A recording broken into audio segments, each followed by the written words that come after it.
It can be tempting to want to make the right or the best decision when you're confronted with a decision to make. And when you struggle with high functioning anxiety, it can feel even more paralyzing because you want to think things through and make sure that you're making the most thorough decision in order to prevent negative outcomes. So, what happens and what can you do when you struggle with making decisions because you overthink everything? Let's talk all about that in this episode. This is episode number 101, How to Make Decisions When You Overthink Everything. Welcome to Calmly Coping. My name is Tati, and I'm a licensed therapist and coach specializing in high functioning anxiety. I help high achievers overcome anxiety, stress, and overwhelm so they can finally stop overthinking everything. Thank you so much for tuning in. So, this topic has come up a lot in the Calm and Ambitious community, which is my monthly membership for high achievers with high functioning anxiety. This topic of struggling with making decisions and struggling with thinking over every single scenario or situation when making even the smallest decisions, like what you're going to wear today or have for lunch or some sort of purchase you're going to make or any type of decisions that might come up in your day to day, in addition to big decisions and the overthinking that can come up with that. And it's common when you have high functioning anxiety to struggle with overthinking decisions and with making decisions because of the fear and perfectionism that can come up.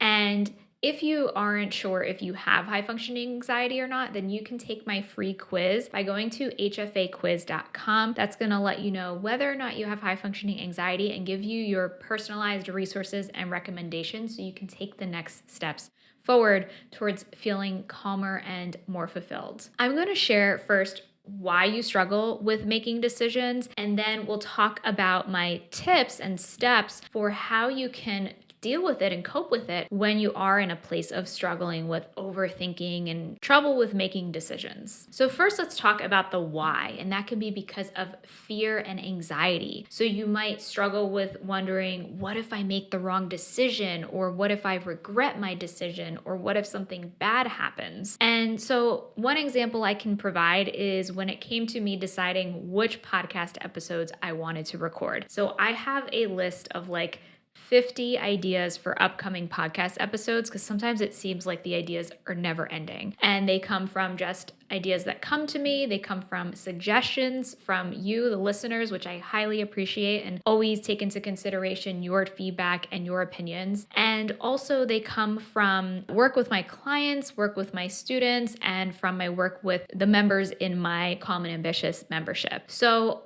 I take all of this data and then compile it into a list. And then once ideas come up, then I'll add to it. So then when it comes time to plan my next few episodes, because I like to record a few at a time, it can become this paralysis by analysis. Like, what episode do I record next? I want to record the best quality episode. I want to record one that people are going to resonate with. They're going to find helpful. They're going to find educational and inspiring. And so that can seem like a lot of pressure. And then that pressure and that fear of, what if I choose a topic that people aren't really interested in or doesn't really resonate with them? I'm putting this time and energy into creating this, and what if it's a flop?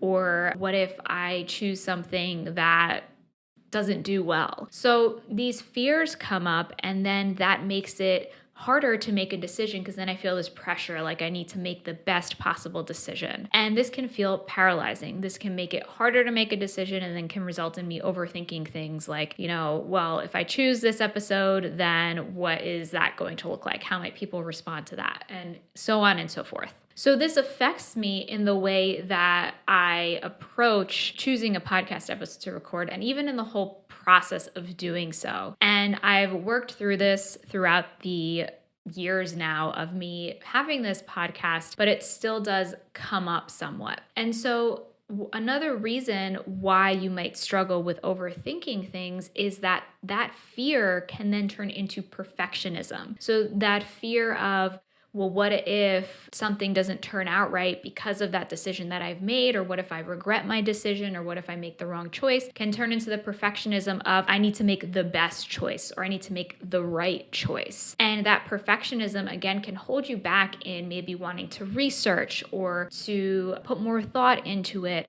or feeling all of this, again, this pressure that you need to make the perfect decision, which we all know isn't possible, but for some reason, our minds still put these expectations upon us. My belief is that it comes from maybe when you were growing up expecting perfection when it came to how you did in school because there was a perfect grade or a perfect score. And so this may then be translated into adulthood by trying to achieve perfection when there is no perfection when it comes to how you're doing in your career or in your family or as a person overall. So when you're stuck in this place of perfectionism, it kind of narrows your field of vision and turns any possible thing that you think isn't going to be the right decision into feeling like there's going to be catastrophic consequences if you don't. And if you resonate as struggling with perfectionism, I have an entire mini course on this topic that you can get by going to calmlycoping.com/perfectionism, where I walk you through what are the roots of your perfectionism,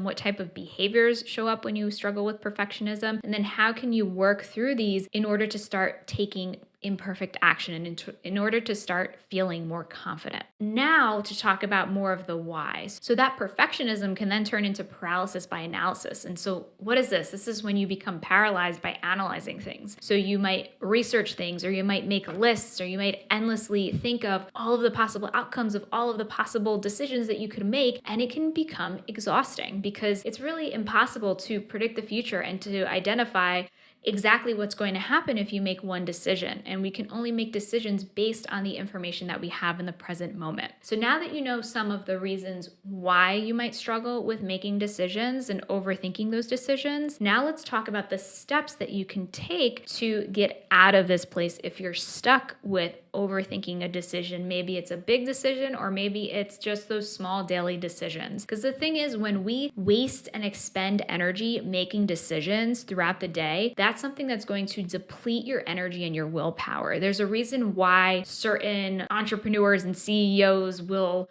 wear the same outfit every day, like Steve Jobs, for example, because that is a way of reducing that cognitive load that occurs as a result of making decisions throughout the day. Because anytime we're making a decision, especially when you're overthinking a decision, it's going to require more of your energy and more of your willpower. And so we only have a finite amount of willpower unless we're able to recharge it. And if you are constantly making big decisions throughout the day, then it's going to leave you less room and energy to do things that might be important, like being present at work, doing focused work, being present with your family, and any other things that might require willpower. Maybe it's hobbies, maybe it's habits like meditation or exercise. So just keep in mind, there can also be other benefits rather than just the obvious benefit of like, all right, I'm making a decision more quickly and I'm not feeling stressed, but there's also other benefits when it comes to your energy and your attention and your willpower when it comes to working on making decisions more quickly. So now here are my 4 steps that I suggest you take when you struggle with making decisions. So step 1 is to identify your fear.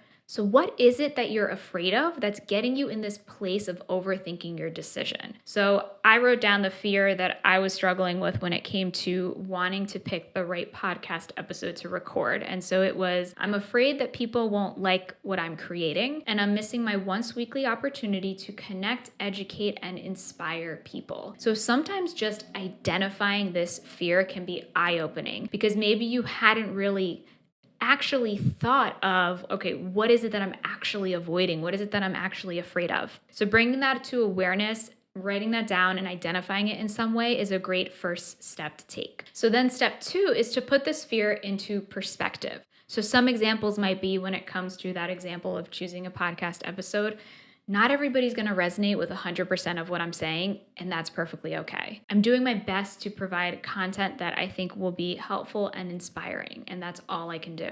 And this is one thing that might help that I suggest you write down or kind of keep in the back of your mind. It's impossible to make a perfect decision, and I trust that I'm making the best decision that I can right now, given the information I have. So step 3 is to give yourself a time limit. So this can be helpful because then otherwise making these decisions can kind of permeate into all areas of our lives. You might find yourself obsessively thinking about a big decision when you're in the shower, when you're on your run, when you're doing any other things that you might be doing throughout your day, maybe when you're trying to spend time with your family. And so this can then make it more stressful when this decision is constantly looming in the back of your mind. So if you're able to schedule intentional time to focus on making this decision, and even if it's a small decision and saying, I'm only going to give myself 5 minutes to think about this, then I'm committing to something. Let's say if you get a menu at a restaurant or something. But if it's a bigger decision, you might want to give yourself bigger blocks of time, maybe all at once, or maybe spread out throughout a certain period of time, and saying, I'm going to give myself an hour to